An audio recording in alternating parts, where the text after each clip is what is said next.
Hello students, welcome to my channel Neha Educare. तो आज हम शुरू करने वाले हैं क्लास 9th का बिल्कुल न्यू अपडेटेड सिलेबस साइंस का chapter 2 cell the building block of life. बच्चों, ये चैप्टर बहुत ही ज़्यादा इम्पॉर्टेंट है और बहुत हाई मार्किंग रखता है एग्ज़ाम्स के लिए। और ये चैप्टर बायोलॉजी के हिसाब से भी बहुत ज़्यादा इम्पॉर्टेंट है। इसमें आने वाली टर्म्स बायोलॉजी के मोस्टली हर चैप्टर में यूज़ होगी, तो प्लीज़ वीडियो के एंड तक बने रहिए, क्योंकि हमने इस वीडियो में हर एक पॉइंट को बहुत अच्छे से एक्सप्लेन किया है ताकि आपका कोई भी पॉइंट छूटे ना। और इसे बिल्कुल इजी लैंग्वेज में बनाया गया है, जो कि हिंदी मीडियम और इंग्लिश मीडियम दोनों मीडियम के स्टूडेंट्स के लिए बहुत हेल्पफुल रहेगा। शुरू करते हैं। Introduction to cell. सेल क्या है? सेल सभी लिविंग ऑर्गेनिज्म की सबसे छोटी स्ट्रक्चरल यानी सार्वजनिक और फंक्शनल यानी कार्यात्मक यूनिट होती है। इसका मतलब है कि पूरी बॉडी सेल्स से बनी होती है और बॉडी के सारे काम भी सेल्यूलर लेवल पर होते हैं। बच्चों, अगर इस चैप्टर के दौरान आपको कोई भी टर्म क्लियर ना हुई हो या आप चाहते हो कि उस टर्म को और ज़्यादा इलेबोरेट किया जाए, तो प्लीज़ कमेंट में मुझे ज़रूर बताएं। मैं उस टॉपिक के लिए या तो आपको कमेंट में ही आंसर कर दूंगी, अदरवाइज़ अगर ज़्यादा बच्चों के अलग अलग टॉपिक्स होंगे तो उस पर एक सेपरेट वीडियो बना देंगे जिसमें हर उस टर्म को बहुत ज़्यादा अच्छे से एक्सप्लेन कर देंगे। बिल्डिंग ब्लॉक, जैसे एक बड़ा मकान छोटी छोटी ईंटों यानी ब्रिक्स से बनता है, वैसे ही हर लिविंग ऑर्गेनिज्म की बॉडी सेल्स से बनती है। अब सेल की स्टडी को क्या बोलते हैं? साइटोलॉजी या सेल बायोलॉजी। साइंस की वो ब्रांच जिसमें हम सेल्स के स्ट्रक्चर, फंक्शन और उनके ऑर्गेनल्स के बारे में स्टडी करते हैं, उसे साइटोलॉजी या सेल बायोलॉजी कहते हैं। डिस्कवरी ऑफ सेल, भाई सेल की खोज कैसे हुई थी, इसकी पूरी हिस्ट्री है, तो उसे पढ़ते हैं। पहले रॉबर्ट हुक ने 1665 में सबसे पहले डेड सेल यानी मरते हुए सेल को देखा था। उन्होंने खुद के बनाए हुए प्रिमिटिव माइक्रोस्कोप से कॉर्क स्लाइस क्या होती है? पेड़ की छाल का एक टुकड़ा को ऑब्जर्व किया। उन्होंने माइक्रोस्कोप में छोटे छोटे कमरे जैसे डिब्बे देखे, जैसे मधुमक्खी का छत्ता, लाइक हनीकॉम्ब स्ट्रक्चर हो। उन्होंने इन बॉक्सेस को सेल नाम दिया। बच्चों, लैटिन भाषा में सेल का मतलब होता है अ लिटिल रूम। उसके बाद एंटोन वॉन ली हुक ने 1674 में पहली बार पॉन्ड वाटर यानी तालाब के पानी में लिविंग सेल यानी जीवित सेल को देखा और स्टडी किया। उन्होंने इसके लिए एक इम्प्रूव्ड माइक्रोस्कोप का यूज़ किया था। उनके देखे गए सेल्स में बैक्टीरिया, प्रोटोजोआ और रेड ब्लड सेल्स यानी आरबीसीज शामिल थे। उसके बाद रॉबर्ट ब्राउन ने 1839 में सेल के अंदर एक सेंटर पॉइंट खोजा जिसे न्यूक्लियस यानी केंद्रक कहते हैं। क्या बोलते हैं बच्चों? न्यूक्लियस। जो सेल के अंदर का सेंटर पॉइंट होता है उसे क्या बोलते हैं? न्यूक्लियस, केंद्रक। उसके बाद J.E.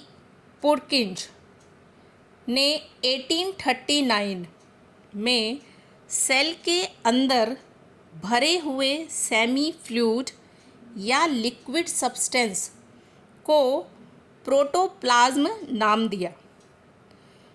बच्चों, जेके पुरकिंज ने क्या करा था, सेल के अंदर एक लिक्विड होता है, उसको क्या नाम दिया, प्रोटोप्लाज्म।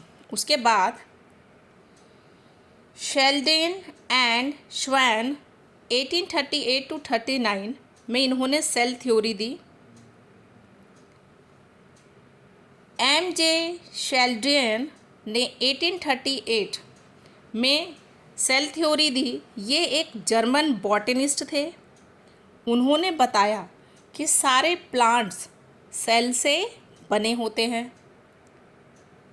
थियोडोर श्वान ने 1839, जो कि एक जर्मन जूलॉजिस्ट थे, उन्होंने बताया कि सारे एनिमल्स सेल्स से बने होते हैं।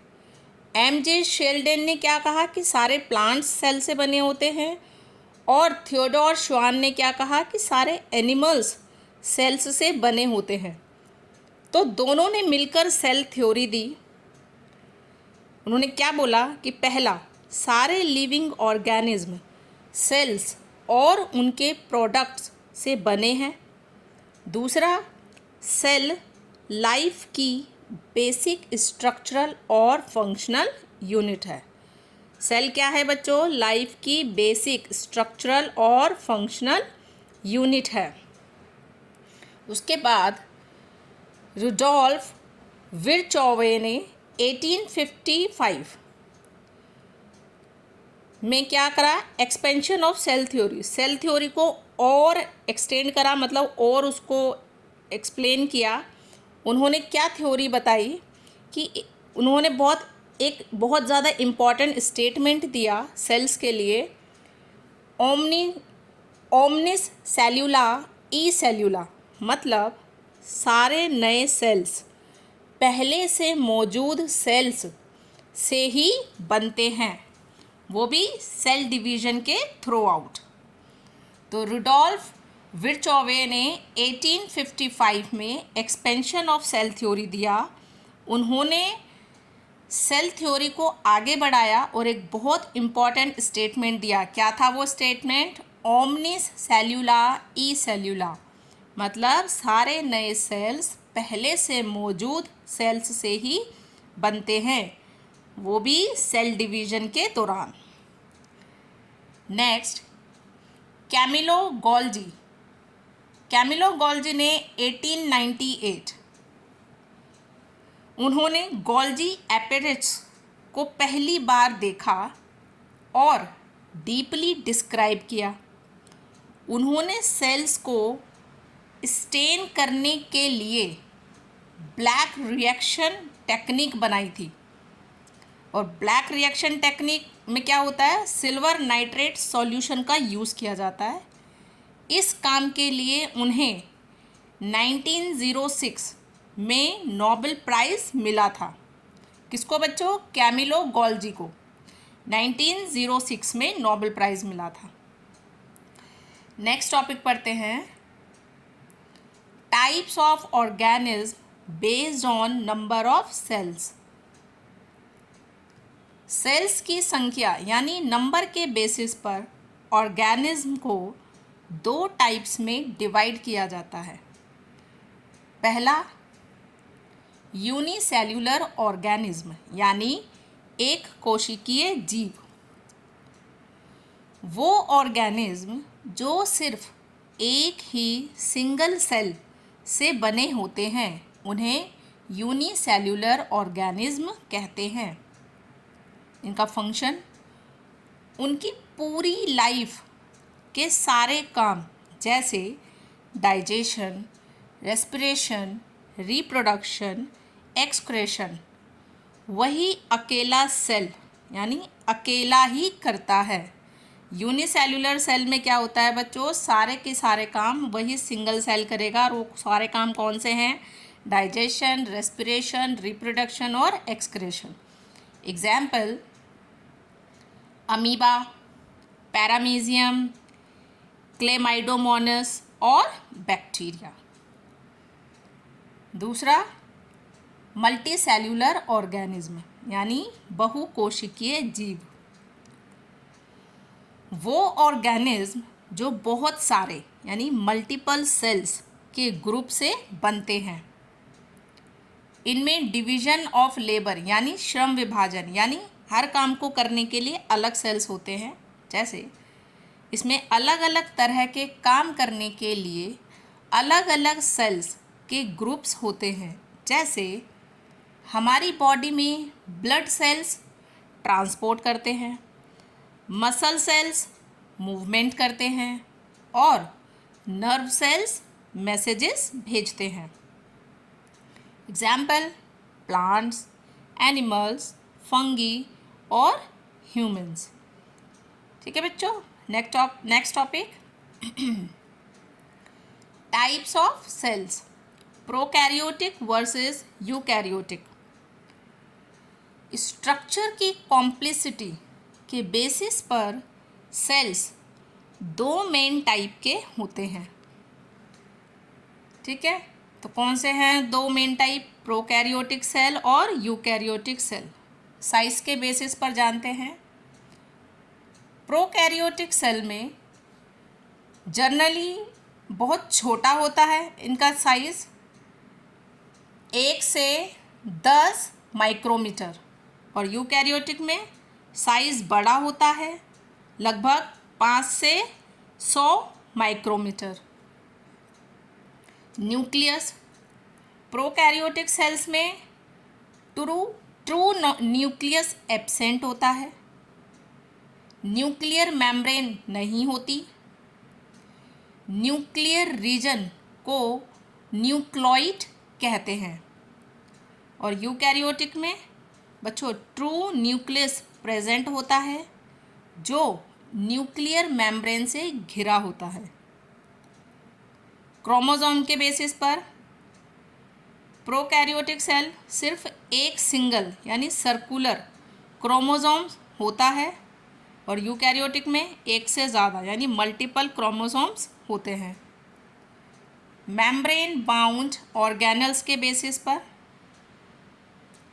बच्चों प्रोकैरियोटिक सेल में माइटोकॉन्ड्रिया, प्लास्टिड्स, गोल्जी एपेरेच जैसे ऑर्गेनल्स एब्सेंट होते हैं, मतलब नहीं होते। और यूकैरियोटिक में माइटोकॉन्ड्रिया, प्लास्टिड्स, गोल्जी एपेरेच सारे मेम्ब्रेन बाउंड ऑर्गेनल्स प्रेजेंट होते हैं। राइबोसोम्स के बेसिस पर प्रोकैरियोटिक सेल्स छोटे साइज के होते हैं, 70S टाइप। बच्चों 7S का यहाँ पर मतलब है स्वेटबर्ज यूनिट।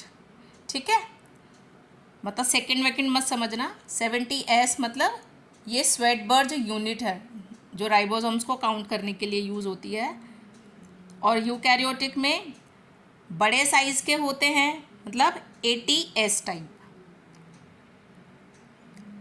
सेल डिवीजन के बेस पर प्रोकैरियोटिक सेल में फिजन या बर्डिंग से होता है, मतलब इसमें माइटोसिस और मियोसिस नहीं होते।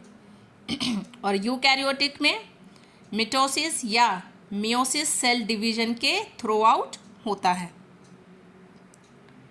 एग्जाम्पल बच्चों मिटोसिस और मियोसिस को हम लास्ट में समझेंगे कि ये क्या होते हैं। एग्जाम्पल प्रोकैरियोटिक सेल के कौन कौन से एग्जाम्पल है, बैक्टीरिया, ब्लू ग्रीन एल्गाई या सियानो बैक्टीरिया। और यूकैरियोटिक के अमीबा, प्लांट्स, एनिमल्स और फंगी। तो बच्चों यहाँ पर इसका डिफरेंस ख़त्म होता है, प्रोकैरियोटिक और यूकैरियोटिक। न्यू सिलेबस है तो बच्चों हर पॉइंट को बहुत ध्यान से समझना, ठीक है, अच्छे से नोट्स बनाना। नेक्स्ट टॉपिक सेल साइज और शेप के एक्सेप्शंस, मतलब कुछ अलग तरह के सेल्स। सबसे छोटा सेल मतलब स्मॉलेस्ट माइकोप्लाज्म एक तरह का बैक्टीरिया है जिसे PPLO भी कहते हैं। इसका साइज़ लगभग 0.1 से 0.5 माइक्रोमीटर होता है। सबसे बड़ा सिंगल सेल मतलब लार्जेस्ट सिंगल सेल किसका होता है? ऑस्ट्रिच एग मतलब शतुरमुर्ग का अंडा। इसका साइज लगभग 170 मिलीमीटर इंटू 130 मिलीमीटर होता है। ह्यूमंस में सबसे लंबा सेल मतलब लॉन्गेस्ट सेल ह्यूमंस में होता है वो कौन सा है? नर्व सेल या न्यूरॉन, जिसे तंत्रिका कोशिका कहते हैं। ये लगभग 1 मीटर तक लंबा हो सकता है।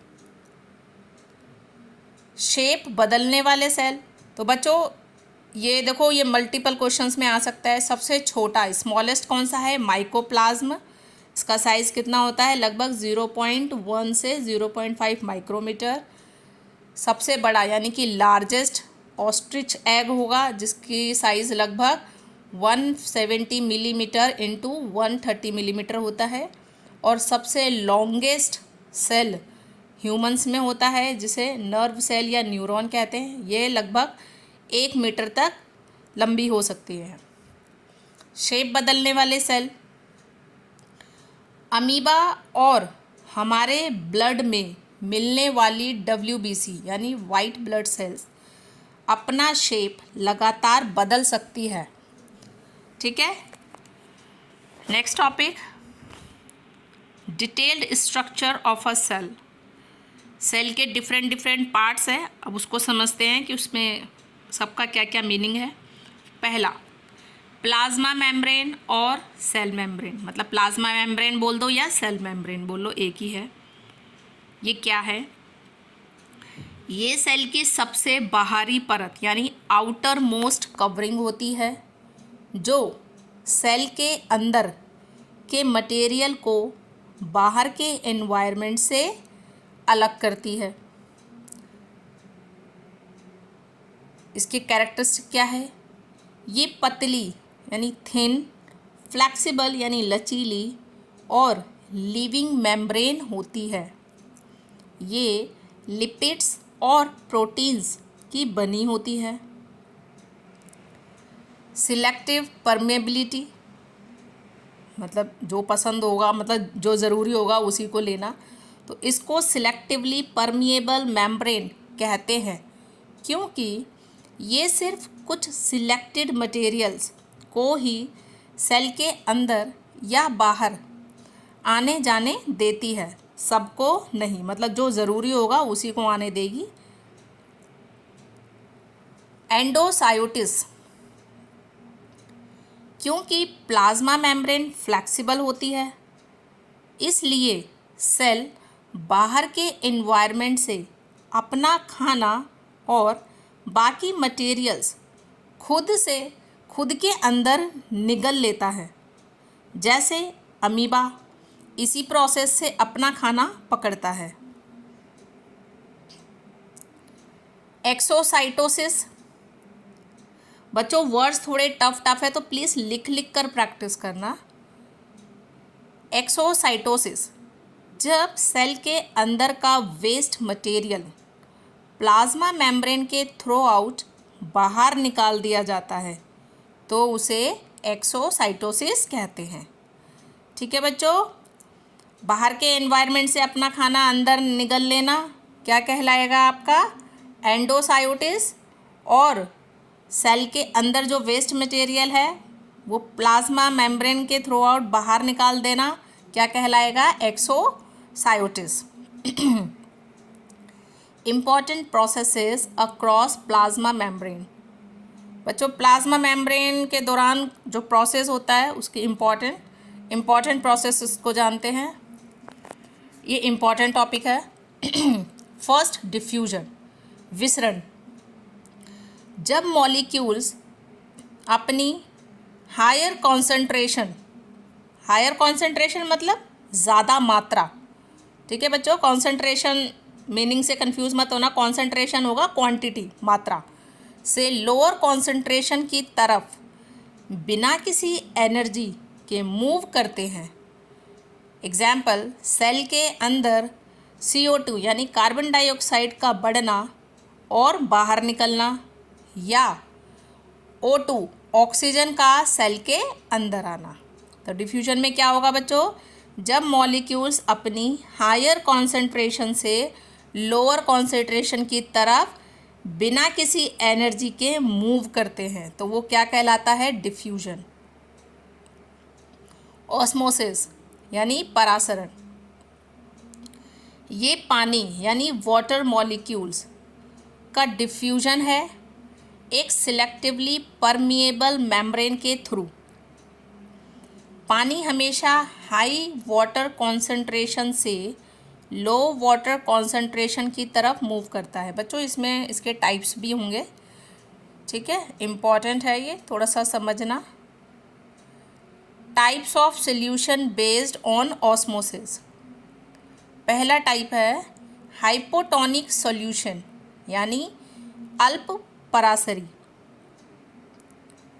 अगर बाहर के पानी की कॉन्सेंट्रेशन सेल के अंदर से ज़्यादा है तो पानी सेल के अंदर चला जाएगा, इससे सेल स्वेल यानी फूल जाता है। इस प्रोसेस को एंडमोसिस कहते हैं, एंडोस्मोसिस कहते हैं। अगर एग्जाम्पल हो तो जैसे किशमिश, किशमिश को आप, किशमिश के अंदर क्या होता है, बहुत ज़्यादा गाढ़ा वो होता है लिक्विड, ठीक है। तो जब आप उसको पानी में डालते हो तो वो क्या होता है, वो फूल जाता है। तो वो कौन से टाइप का सॉल्यूशन है, हाइपोटोनिक, ठीक है। नेक्स्ट आइसोटोनिक सॉल्यूशन यानी समपरासरी। अगर बाहर और अंदर पानी की कंसंट्रेशन बिल्कुल बराबर है तो कोई नेट मूवमेंट नहीं होगा, सेल का साइज सेम रहेगा। हाइपरटोनिक सॉल्यूशन यानी अति परासरी। अगर बाहर पानी की कंसंट्रेशन सेल के अंदर से कम है तो पानी सेल से बाहर निकल जाएगा, इससे सेल श्रिंक यानी सिकुड़ जाता है। इस प्रोसेस को एक्सऑस्मोसिस कहते हैं। क्या बोलते हैं, एक्सऑस्मोसिस कहते हैं। तो अगर आप एक्चुअल में क्या होता है बच्चों, इसमें कंसंट्रेशन में जो प्लेन पानी होता है उसके बेस पर हम बात करते हैं। तो अगर आप इसके अंदर ग्रेप्स, अंगूरों का एग्जाम्पल लेना चाहे तो आप ले सकते हो। तो क्या होता है, हम जब अंगूर को तेज़ नमक पानी में, तो अगर हम पानी में ज़्यादा नमक मिला देंगे तो वहाँ पर जो उसकी कंसंट्रेशन होगी वो क्या होगी, कम हो जाएगी, क्योंकि उसके अंदर नमक घुल जाएगा तो पानी की मात्रा क्या हो जाएगी, कम हो जाएगी। तो ऐसे केसेस में क्या होगा, जो अंगूर के अंदर का जो जूस होगा ना वो बाहर आने लगेगा, यानी कि वो श्रिंक होने लग जाएगा, ठीक है बच्चों। प्लाज्मोलाइसिस यानी कोशिका कुंचन।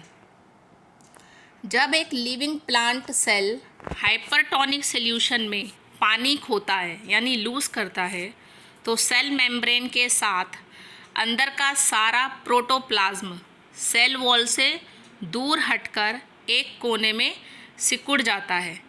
इस फिनोमेनन को प्लाज्मोलाइसिस कहते हैं। बच्चों ये चारों टर्म बहुत इम्पॉर्टेंट है, तो प्लीज़ ध्यान रखना और उसको लिखकर प्रैक्टिस करो, ठीक है। ऑस्मोसिस के कितने, 3 मेन टाइप है, हाइपोटोनिक सॉल्यूशन, आइसोटोनिक सॉल्यूशन और हाइपरटोनिक सॉल्यूशन, ठीक है। और इसी में टर्म यूज़ होगी प्लाज्मोलाइसिस, ठीक है। एक बार और रिपीट कर लेते हैं, प्लाज्मोलाइसिस जब एक living plant cell hypertonic solution में पानी खोता है यानी लूज करता है तो सेल मेम्ब्रेन के साथ अंदर का सारा प्रोटोप्लाज्म सेल वॉल से दूर हटकर एक कोने में सिकुड़ जाता है। इस फिनोमेनन को क्या बोलेंगे, प्लाज्मोलाइसिस कहेंगे। एक एक्टिविटी देख लेते हैं, एक्टिविटी है आपकी बुक में ही। अगर हम प्लांट सेल्स को पहले उबाल यानी बॉईल कर दे और फिर हाइपरटोनिक सॉल्यूशन में डालें तो ऑस्मोसिस नहीं होगा। इससे पता चलता है कि सिर्फ लिविंग सेल्स ही ऑस्मोसिस कर सकते हैं, डेड सेल्स नहीं, ठीक है बच्चों। ये एक्टिविटी का पार्ट है, ठीक है, अगर आपने बॉईल कर दिया तो क्या होगा, प्लांट सेल्स मर जाएंगे ना। तो ऑस्मोसिस का प्रोसेस जो होगा वो लिविंग सेल्स में होता है, डेड सेल में नहीं होता। नेक्स्ट टॉपिक, सेल वॉल यानी कोशिका भित्ति कहाँ होती है? ये सिर्फ प्लांट सेल्स, फंगी और बैक्टीरिया में मिलती है। एनिमल सेल्स में सेल वॉल नहीं होते। कहाँ होता है? ये प्लाज्मा मेम्ब्रेन के भी बाहर एक रिजिड यानी कठोर और नॉन लिविंग कवरिंग होती है। इसमें क्या होता है, प्लांट सेल वॉल में plant cell wall mainly cellulose की बनी होती है, जो कि प्लांट को स्ट्रक्चरल स्ट्रेंथ देता है। ठीक है, इसकी फंक्शन, ये सेल को एक फिक्स्ड शेप और रिजिडिटी देता है, मैकेनिकल इंजरी से बचाता है और प्लांट सेल्स को हाइपोटोनिक मीडियम में बिना फटे यानी बर्स्ट हुए टिके रहने में मदद करता है। ठीक है, नेक्स्ट टॉपिक, न्यूक्लियस यानी केंद्रक, the brain of the cell. बच्चों, सेल का ब्रेन कहा जाता है किसको? न्यूक्लियस को। इसका स्ट्रक्चर, इसके ऊपर एक डबल लेयर की कवरिंग होती है जिसे न्यूक्लियर मेम्ब्रेन कहते हैं। इसमें छोटे छोटे होल्स होते हैं जिन्हें न्यूक्लियर पोर्स कहते हैं, जिससे न्यूक्लियस और साइटोप्लाज्म के हेलिकल मटेरियल्स का ट्रांसफ़र होता है। इसके अंदर भरे लिक्विड को न्यूक्लियोप्लाज्म कहते हैं। बच्चों ध्यान, जो एक डबल लेयर की कवरिंग होती है उसको हम क्या बोलेंगे? Nuclear membrane. और उसमें छोटे छोटे पोर्स होते हैं जिसे हम क्या बोलेंगे? Nuclear pores. ठीक है, जिससे न्यूक्लियस और साइटोप्लाज्म के हेलिकल मटेरियल्स का ट्रांसफ़र होता है। और इसके अंदर भरे हुए लिक्विड को क्या बोलोगे आप? न्यूक्लियोप्लाज्म। ठीक है बच्चों, एक बार और बोल रही हूँ, टर्म्स थोड़ी टफ है, प्लीज़ लिख कर प्रैक्टिस करिएगा। इससे ज़्यादा इजी लैंग्वेज में आपको नोट्स नहीं प्रोवाइड हो सकते। क्रोमैटिन मटेरियल, जब सेल डिवाइड नहीं हो रहा होता तब न्यूक्लियस में धागे जैसा एक उलझा हुआ जाल दिखता है जिसे क्रोमैटिन कहते हैं। जब सेल डिवाइड होने लगता है तो ये रॉड जैसे स्ट्रक्चर्स में कन्वर्ट हो जाता है, जिन्हें क्रोमोसोम्स कहते हैं। ठीक है बच्चों, जब ये उलझा हुआ जाल जैसा लगता है मतलब क्रोमैटिन कहलाता है, और जब ये एक स्ट्रॉन्ग सा रॉड जैसा स्ट्रक्चर ले लेता है तो क्रोमोसोम कहलाता है। ठीक है, नेक्स्ट आता है इसमें chromosomes, DNA and genes. Chromosomes, DNA, बच्चों डीएनए का फुल फॉर्म होता है डीऑक्सी राइबो न्यूक्लिक एसिड। बच्चों इसका फुल फॉर्म पूछ लिया जाता है। डीएनए का फुल फॉर्म क्या है? D for deoxyribo, N for nucleic, A for acid, deoxyribonucleic acid. और प्रोटीन से बने होते हैं। डीएनए के फंक्शनल सेगमेंट्स यानी टुकड़ों को जीन्स कहते हैं। पहनने वाली जीन्स नहीं है बच्चों ये, ठीक है, जीन्स, GENES, जीन्स। जीन्स ही हमारे शरीर के लक्षणों यानी ट्रेट्स, मतलब हमारी आँखें कैसी हो, हमारी आँखों का कलर कैसा होगा, हमारा हाइट, ये सब कुछ को कंट्रोल करते हैं। न्यूक्लियस यानी केंद्रिका, न्यूक्लियस। न्यूक्लियस के अंदर, बच्चों स्पेलिंग थोड़ी सी डिफरेंट है, अगर थोड़ी प्रोनाउंसिएशन गलत हो जाए तो प्लीज़ सॉरी। न्यूक्लियस के अंदर एक और छोटा बिना मेम्ब्रेन वाला डेंस राउंड स्ट्रक्चर होता है। बच्चों, क्या न्यूक्लियस के अंदर एक और छोटा बिना मेम्ब्रेन वाला डेंस राउंड स्ट्रक्चर होता है जिसे न्यूक्लियोलस कहते हैं। न्यूक्लियोलस कहते हैं। इसका मेन काम होता है राइबोसोम्स बनाना। ठीक है, मतलब राइबोसोम फैक्ट्री किसको कहा जाता है? न्यूक्लियोलस को। ठीक है बच्चों, हिंदी वालों इसको केंद्रिका बोलते हैं। इसका फंक्शन, ये सेल की सारी मेटाबॉलिक एक्टिविटीज़ को कंट्रोल करता है और सेल डिवीज़न में मेन रोल प्ले करता है। ठीक है बच्चों, तो ये थे आपके न्यूक्लियस के पॉइंट्स। न्यूक्लियस को सेल का ब्रेन कहा जाता है। ठीक है, नेक्स्ट टॉपिक, साइटोप्लाज्म यानी कोशिका द्रव्य। प्लाज्मा मेम्ब्रेन के अंदर जो लिक्विड या फ्लूइड भरा होता है उसे साइटोप्लाज्म कहते हैं। इसमें बहुत सारे स्पेशलाइज्ड स्ट्रक्चर्स तैरते रहते हैं जिन्हें सेल ऑर्गेनेल्स कहते हैं। साइटोप्लाज्म प्लस न्यूक्लियस को मिलाकर हम प्रोटोप्लाज्म कहते हैं। ठीक है बच्चों, मतलब प्रोटोप्लाज्म बड़ी टर्म है, साइटोप्लाज्म उससे छोटी है।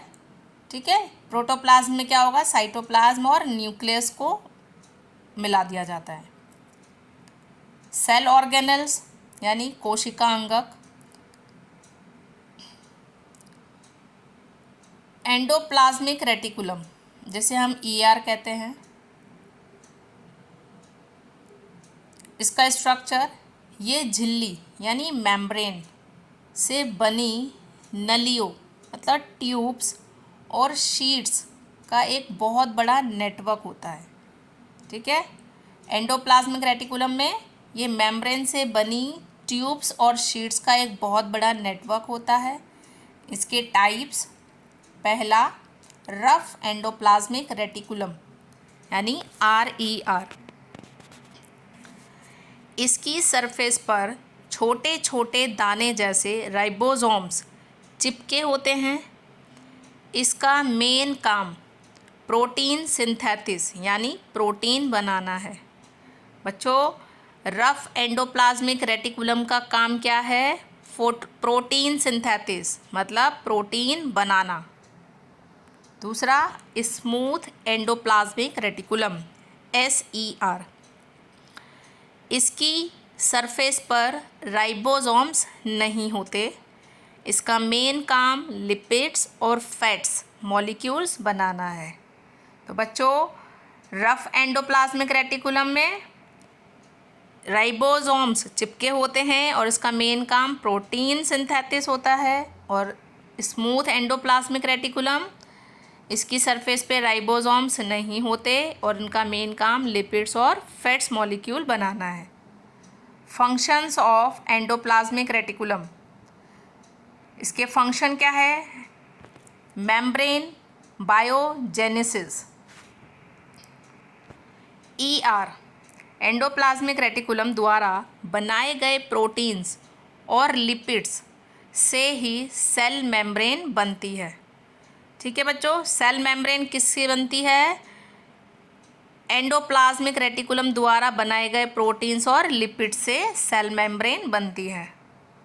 ट्रांसपोर्ट, ये साइटोप्लाज्म के अलग अलग रीजन्स और न्यूक्लियस के बीच मटेरियल्स के ट्रांसपोर्ट के लिए चैनल का काम करता है। क्या करता है बच्चों? ये साइटोप्लाज्म के अलग अलग रीजन्स और न्यूक्लियस के बीच मटेरियल के ट्रांसपोर्ट के लिए चैनल का काम करता है। Next, detoxification. वर्टिब्रेट्स के लीवर सेल्स में SER क्या था? स्मूथ एंडोप्लाज्मिक रेटिकुलम जहर यानी पॉइजन्स और ड्रग्स को डिटॉक्सिफाई करने का बहुत इम्पॉर्टेंट काम करता है। ठीक है बच्चों, वर्टिब्राट्स के लीवर सेल्स में SER जहर और ड्रग्स को डिटॉक्सिफाई करने का बहुत इम्पॉर्टेंट काम करता है। नेक्स्ट टॉपिक आता है आपका गोल्जी एपरेचस यानी गोल्जी बॉडी स्ट्रक्चर। ये मेम्ब्रेन बाउंड वेसिकल्स मतलब थैलिया होती है जो एक दूसरे के ऊपर पैरेलल तरीके से जमी होती है। इन ढेरों मतलब इन ये जो बहुत सारी parallel type bound membrane bound vesicles है, इनके ढेरों को सिस्टर्न्स कहते हैं। क्या बोलते हैं? सिस्टर्न्स कहते हैं। CISTERNS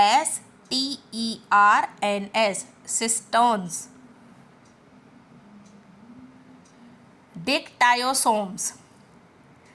डिक्टायोटोम्स प्लांट सेल्स में गोल्जी एपरेचस अलग अलग छोटे छोटे यूनिट्स के रूप में पूरे साइटोप्लाज्म में बिखरे रहते हैं। प्लांट्स में इन बिखरे हुए गोल्जी बॉडीज़ को डिक्टायोसोम्स कहा जाता है। डिक्टायोसोम्स क्या है बच्चों? प्लांट सेल्स में गोल्जी एपरेचस के अलग अलग छोटे छोटे यूनिट्स के रूप में पूरे साइटोप्लाज्म में बिखरा रहता है। इन बिखरे हुए गोल्जी बॉडीज़ को ही हम क्या बोलते हैं? डिक्टायोसोम्स। इसका फंक्शन तो इसका काम क्या है? ER में मतलब एंडोप्लाज्मिक रेटिकुलम में बने मटेरियल्स को गोल्जी एपरेचस में पैक, मॉडिफाई और डिस्पैच किया जाता है। ये कॉम्प्लेक्स शुगर्स को सिंपल शुगर्स से बनाती है और लाइसोसोम्स बनाने में भी शामिल होती है। ठीक है बच्चों, ER में बने मटेरियल्स को गोल्जी एपरेचस में पैक, मॉडिफाई और डिस्पैच किया जाता है। ये कॉम्प्लेक्स शुगर को सिंपल शुगर में बनाती है और लाइसोसोम्स बनाने में भी शामिल होती है। लाइसोसोम्स क्या होते हैं? चलो जानते हैं। लाइसोसोम्स इसे द सुसाइड बैग्स कहते हैं। क्यों कहते हैं वो भी जानेंगे। लाइसोसोम्स का स्ट्रक्चर, ये सिंगल मेम्ब्रेन से घिरे हुए सैक यानी थैली होते हैं जिसमें बहुत ही पावरफुल डाइजेस्टिव एंजाइम्स भरे होते हैं जो कि RER यानी रफ एंडोप्लाज्मिक रेटिकुलम बनाता है। इसके फंक्शन, ये सेल का वेस्ट डिस्पोजल सिस्टम है। बच्चों लाइसोसोम्स क्या है? ये सेल का वेस्ट डिस्पोजल सिस्टम है जो फॉरेन मटेरियल्स मतलब बाहर से आए हुए बैक्टीरिया, वायरस और पुराने टूटे फूटे सेल ऑर्गेनल्स को डाइजेस्ट करके सेल को साफ रखते हैं। फॉरेन मटेरियल्स मतलब बच्चों बाहर से आया हुआ सामान नहीं होता। फॉरेन मटेरियल मतलब बाहर से आए हुए बैक्टीरिया और वायरस। ठीक है। सुसाइड बैग क्यों कहते हैं इन्हें? जब सेल डैमेज्ड या बीमार हो जाता है तो लाइसोसोम्स बर्स्ट यानी फट सकते हैं और इसके पावरफुल डाइजेस्टिव एंजाइम्स अपने ही खुद के सेल को डाइजेस्ट कर जाते हैं। ठीक है बच्चों, तो लाइसोसोम्स में क्या है? इसमें पावरफुल डाइजेस्टिव एंजाइम्स भरे होते हैं जो कौन बनाता है? Rough endoplasmic reticulum. इसे सेल का वेस्ट डिस्पोजल सिस्टम कहते हैं जो बाहर से आए हुए बैक्टीरिया, वायरस और अंदर शरीर के अंदर ही जो बने हुए टूटे फूटे सेल ऑर्गेनल्स होते हैं उनको डाइजेस्ट करता है और सेल को साफ कर देता है। सुसाइड बैग क्यों कहते हैं इसको? क्योंकि जब सेल मर जाते हैं, बीमार हो जाते हैं, तो ये लाइसोसोम खुद से फटकर एक पावरफुल डाइजेस्टिव एंजाइम्स के थ्रू जितने भी अंदर जो खराब सेल्स थे उनको खुद से ही डाइजेस्ट कर लेता है। ठीक है, next topic, mitochondria, the powerhouse of the cell. इसको सेल का पावर हाउस कहा जाता है। बच्चों, सेल का ब्रेन किसको कहते हैं? न्यूक्लियस। ठीक है, और सुसाइड बैग अभी पढ़ा हमने, लाइजोसोम्स। अब क्या पढ़ेंगे? Power house. तो माइटोकॉन्ड्रिया को सेल का क्या बोला जाता है? Power house.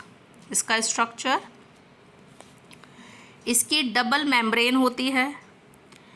आउटर मेम्ब्रेन बहुत पोरस यानी छेद वाली होती है, मतलब उसमें बहुत सारे छोटे छोटे छेद होते हैं। जबकि इनर मेम्ब्रेन बहुत ज़्यादा फोल्डेड यानी मुड़ी हुई होती है, जिसे क्रिस्टाई कहते हैं। क्या बोलते हैं बच्चों? क्रिस्टाई, CRISTAE, क्रिस्टाई कहते हैं। बच्चों प्लीज़ एक एक टर्म्स को लिखकर प्रैक्टिस करना, तभी चैप्टर बहुत अच्छे से समझ में आएगा।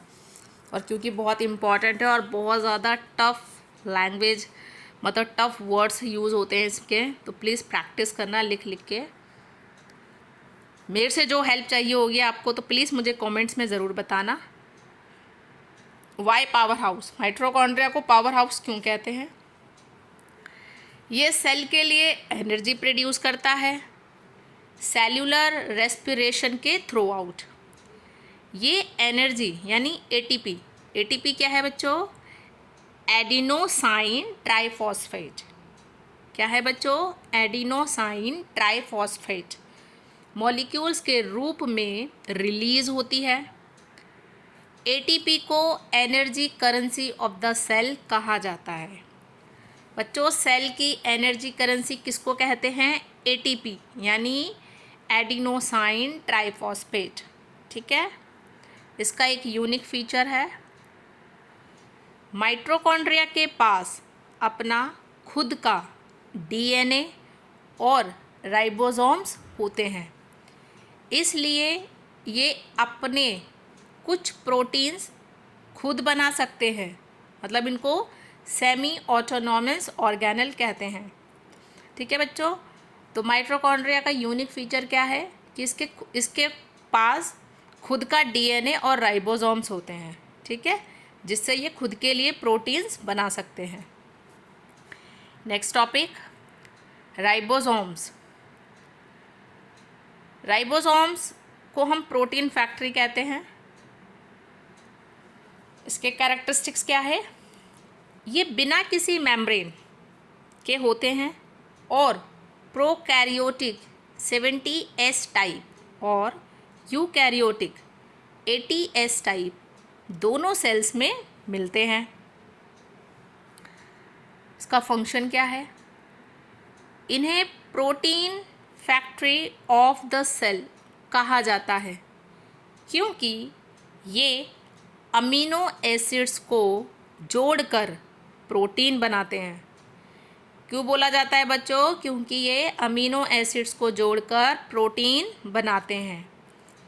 ठीक है बच्चों, अगर आपको थोड़ा सा और इन सब चीज़ों के बारे में जानना हो तो मैंने क्लास 10th का भी बायो का फर्स्ट चैप्टर लाइफ प्रोसेसेस अभी अपलोड किया है, तो आप अगर अपनी नॉलेज के लिए उसे भी सुनना चाहे तो प्लीज़ उस वीडियो को भी देख सकते हो।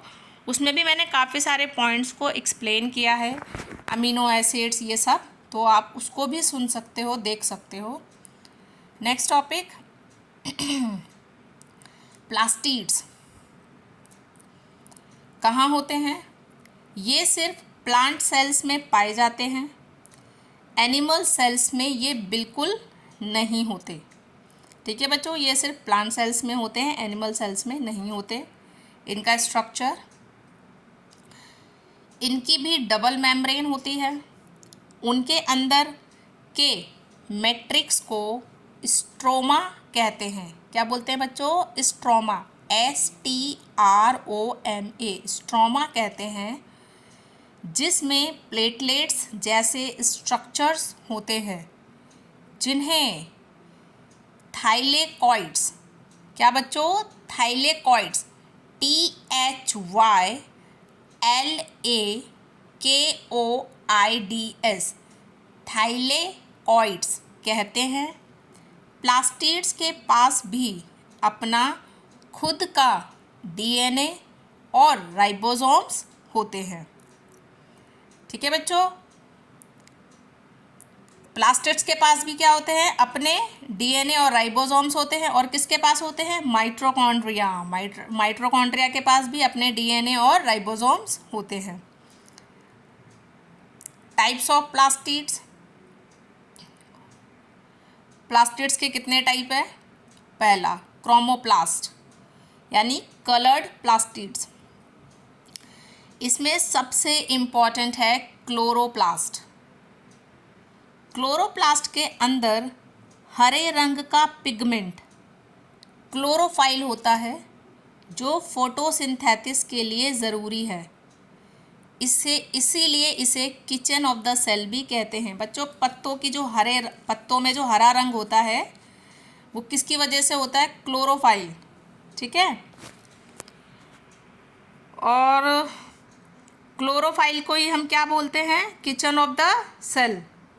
तो क्रोमोप्लास्ट क्या है? एक कलर प्लास्टिड्स है जिसमें सबसे इम्पॉर्टेंट है क्लोरोप्लास्ट। क्या है बच्चों? क्लोरोप्लास्ट। क्लोरोप्लास्ट के अंदर हरे रंग का पिगमेंट होता है जो कि क्लोरोफाइल होता है, जो कि फोटोसिंथेसिस के लिए ज़रूरी होता है। फोटोसिंथेसिस का आपको पता ही है, फोटोसिंथेसिस की प्रेजेंस मतलब प्रकाश संश्लेषण के द्वारा ही पौधे अपना खाना खुद से बनाते हैं, इसलिए इसे किचन ऑफ द सेल भी कहते हैं। ठीक है बच्चों, kitchen of the cell chloroplast. Next आता है ल्यूकोप्लास्ट। क्या होता है? ल्यूकोप्लास्ट यानी वाइट और कलरलेस प्लास्टिड्स। इनका मेन काम स्टोरेज का होता है। ये खाना नहीं बनाते बच्चों, ये स्टोर करते हैं। ये 3 तरह के होते हैं। पहला अमाइलोप्लास्ट। क्या होता है बच्चे?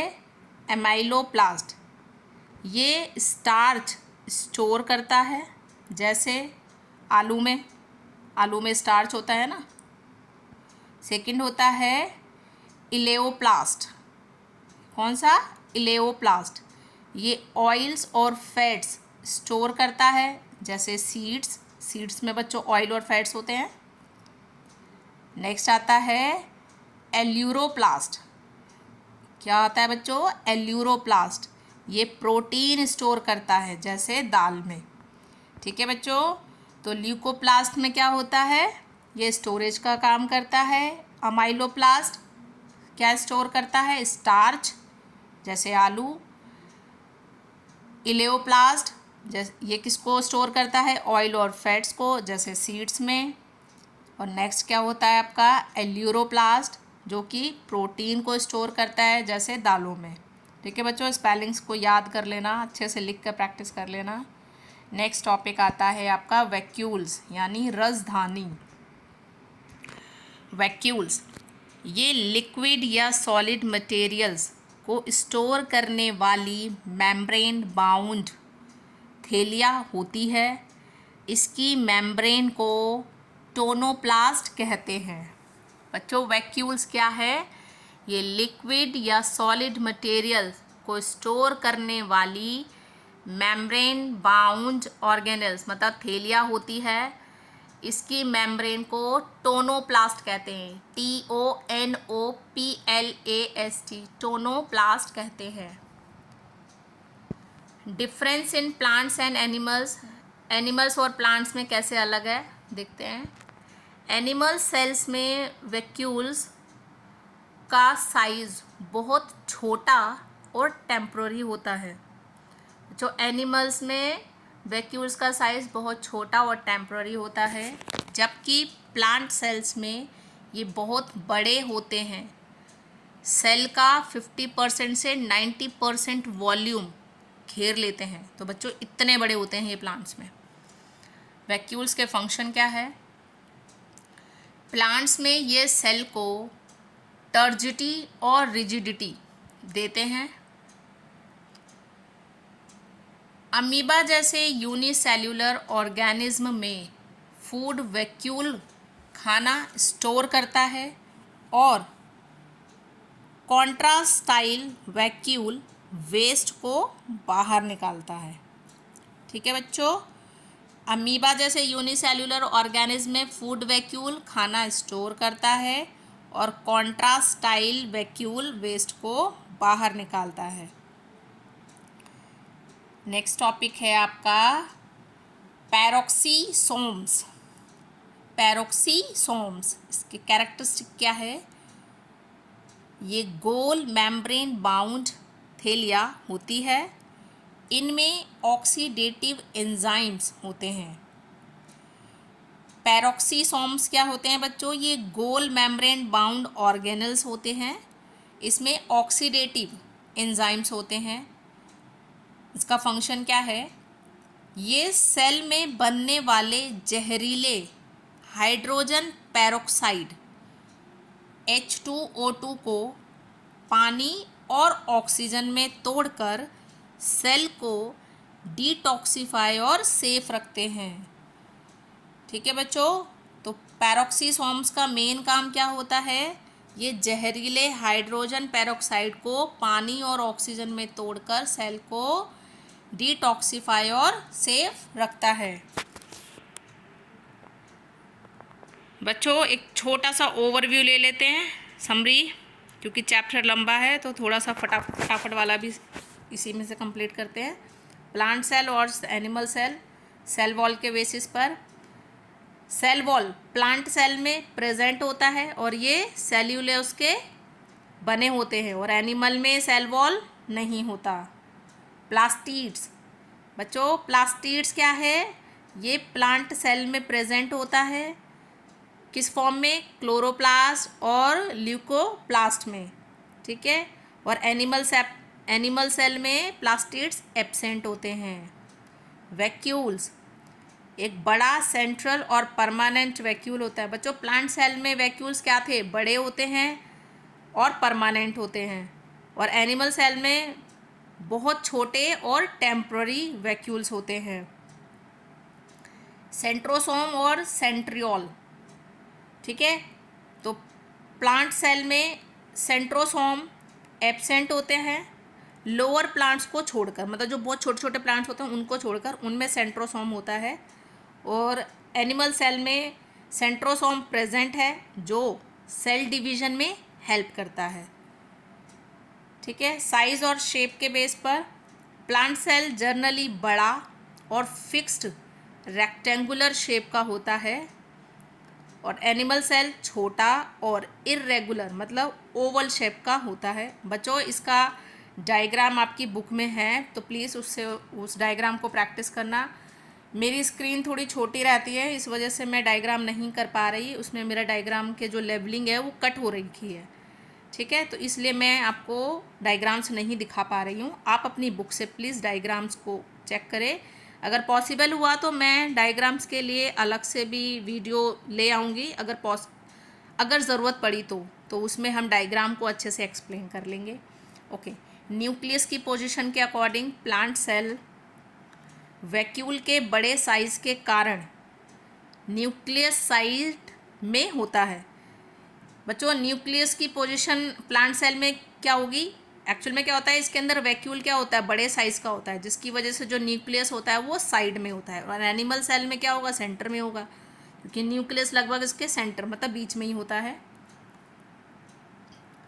सेल डिवीजन, कोशिका विभाजन। नए सेल्स के बनने की प्रोसेस को सेल डिवीजन कहते हैं। क्या बच्चों? नए सेल के बनने के प्रोसेस को हम सेल डिवीजन कहते हैं।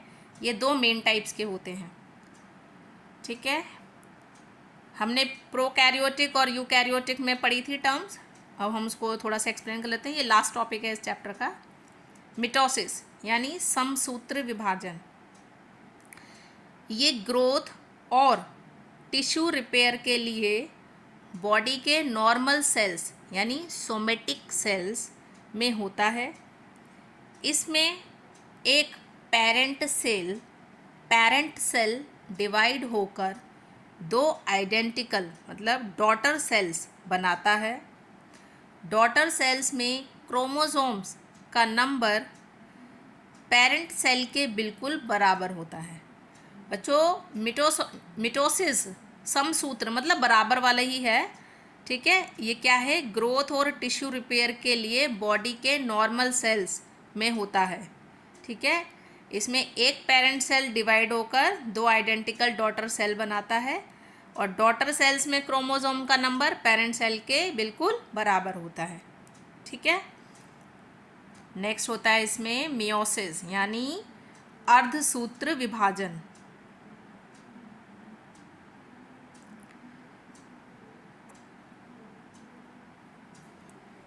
ये रिप्रोडक्शन के टाइम रिप्रोडक्टिव सेल्स यानी गैमेट्स, एग और स्पर्म बनाने के लिए होता है। इसमें एक पेरेंट सेल लगातार 2 बार डिवाइड होकर 4 नए डॉटर सेल्स बनाते हैं। नए बने सेल्स में क्रोमोसोम्स का नंबर पेरेंट सेल से आधा यानी हाफ हो जाता है। बच्चों ध्यान से देखो, मिटोसिस में क्या था, सिंपल बराबर होते हैं, पेरेंट सेल दो क्रोमोसोम देते हैं और उससे 2 डॉटर सेल में डिवाइड होता है और दोनों के बराबर बराबर क्रोमोसोम्स होंगे। इसमें क्या होता है, ये रिप्रोडक्शन के टाइम का होता है, ठीक है। तो रिप्रोडक्शन के टाइम पे क्या होता है भाई, रिप्रोडक्शन कैसे होगा, मेल और फीमेल के थ्रू होगा, और फीमेल का एग और मेल का स्पर्म, ठीक है। तो क्या है, ये रिप्रोडक्शन के टाइम रिप्रोडक्टिव सेल्स जिसको हम क्या बोलते हैं, गैमेट्स, और उसमें कौन क्या होगा, एग होगा और स्पर्म होगा, फीमेल का एग और मेल का स्पर्म, ये उसको बनाने रिप्रोडक्टिव सेल्स बनाने के लिए होता है। इसमें एक पेरेंट सेल, ठीक है, लगातार 2 बार, एक पेरेंट सेल 2 बार डिवाइड होकर 4 नए डॉटर सेल्स बनाते हैं, ठीक है। नए बने सेल्स में क्रोमोसोम्स का नंबर, बच्चों नए बने हुए सेल्स में क्रोमोसोम्स का नंबर पेरेंट सेल से आधा हो जाता है। तो बच्चों आई होप आपको चैप्टर समझ में आया होगा। बच्चों बहुत टफ चैप्टर है, बहुत टफ टर्म्स भी है इसके अंदर, तो प्लीज़ लिखकर ज़रूर प्रैक्टिस करिएगा। और अगर आपको कोई भी टर्म नहीं समझ में आई हो, आपको कहीं डाउट हो, तो प्लीज़ कमेंट्स में ज़रूर बताएं, मैं आपकी पूरी हेल्प करूंगी। और क्योंकि अभी अपडेटेड सिलेबस है, ठीक है, तो प्लीज़ वीडियो को लाइक और शेयर ज़रूर करें, चैनल को सब्सक्राइब करना बिल्कुल भी ना भूलें। मिलते हैं नेक्स्ट वीडियो में इसी तरीके से पूरे चैप्टर को बहुत ही इजी लैंग्वेज में समझने के लिए, ठीक है। तब तक के लिए बाय बाय।